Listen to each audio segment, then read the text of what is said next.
इसके बाद अपन समझते हैं चौथे नंबर पे विषम संख्याएं। विषम संख्या कौन सी संख्या होती है? जैसा कि हमने पढ़ा अभी कि सम संख्याएं जिनमें दो से जो वे संख्याएं जो दो से पूर्णतः विभाजित हो जाती हैं, वे संख्या सम संख्या कहलाती है। अब देखते हैं विषम संख्याएं।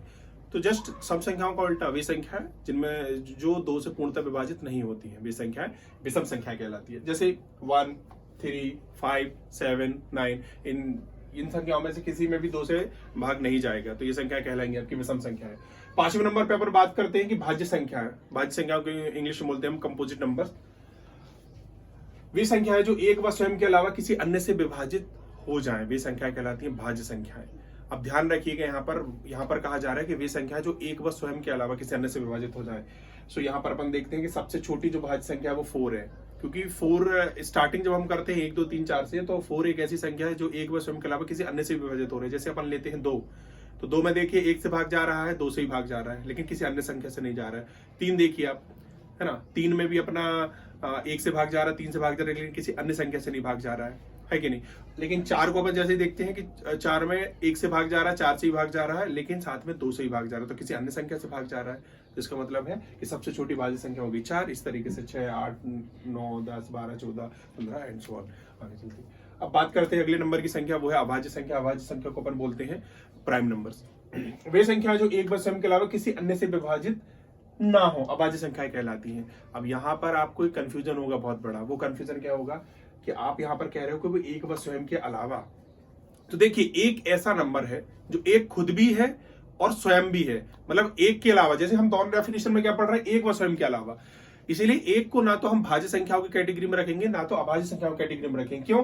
क्योंकि एक संख्या तो हम कह ही रहे हैं और साथ में एक स्वयं संख्या भी हो गई, तो यहाँ पर एक के लिए वो बात फिट नहीं बैठती है। कई लोग ये भी बताएंगे आपको कि भाज्य संख्या वे संख्या होती है जिनके 2 से अधिक फैक्टर होते हैं, तो बेभाज्य संख्या कहलाती है। वो कहना भी बिल्कुल सही है, क्योंकि एक का सिर्फ एक फैक्टर होता है, एक का एक से ज्यादा फैक्टर होता नहीं है। इसलिए एक ना तो भाज्य ना तो अभाज्य किसी कैटेगरी में नहीं रखा जाता है। तो वो डेफिनेशन भी सही है कि भाज्य संख्या वे होती है जिनके 2 से अधिक फैक्टर होते हैं। जैसे सबसे छोटी अपन भाज्य संख्या लेते हैं 4। 4 के देखिए आप, 4 और 1 फैक्टर, 2 फैक्टर हो गए, 1 और 4, 4 एकम 4 और 1 तो 2, तो 2 नहीं 4, तो इस हिसाब से इसके 4 फैक्टर हो जाते हैं।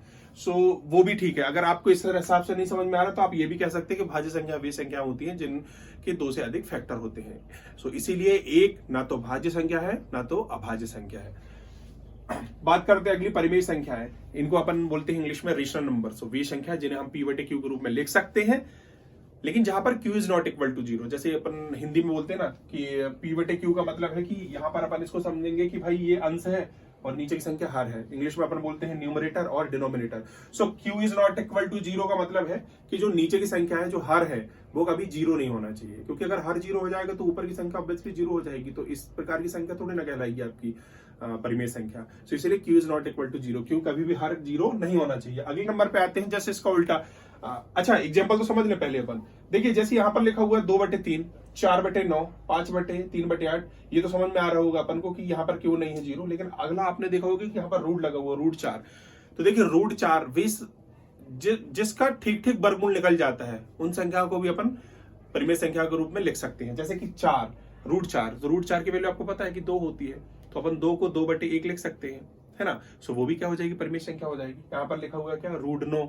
अब √9 को अपन, √9 किसका होता है, 3 का होता है, 3 3 9, 3 का, तो 3/1 इसके भी लिख सकते हैं। तो ये भी क्या हो जाएगी, आपकी परिमेय संख्या हो जाएगी।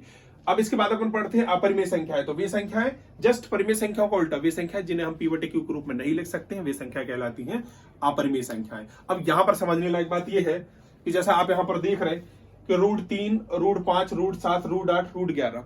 अब यहाँ पर जितनी भी संख्याएं आप देख रहे हैं, इसमें से कोई भी ऐसी संख्या नहीं जिसका ठीक ठीक वर्गमूल निकल पाए। √3 का कुछ वर्गमूल होता नहीं है, 5 का होता नहीं, ठीक ठीक वर्गमूल जो पूरा वर्गमूल निकल आए, पॉइंट्स में होते सबके, √8, √11। वहीं अगर अपन यहाँ परिमेय संख्या में देखें तो 9 का निकल आता है, 3 होता है, इसलिए हम उसे 3/1 लिख सकते हैं। 4 का निकल आता है, हम उसे और भी यहाँ पर ले सकते हैं, √16 ले सकते हैं, 4 का होता है, 81 ले सकते हैं, 9 का होता है। तो यहाँ पर ये संख्याएं जो है ये रूट में दी हो और उनका ठीक ठीक वर्गमूल नहीं निकल सकता, इसलिए हम इन्हें p/q के रूप में नहीं लिख सकते हैं। तो ऐसी संख्या जिन्हें हम p/q के रूप में नहीं लिख सकते वो अपरिमेय संख्या है, और ऐसी संख्या जिन्हें हम p/q के रूप में लिख सकते हैं, लेकिन जिनका डिनोमिनेटर कभी भी 0 नहीं होना चाहिए, वे संख्या कहलाएंगे परिमेय संख्या है।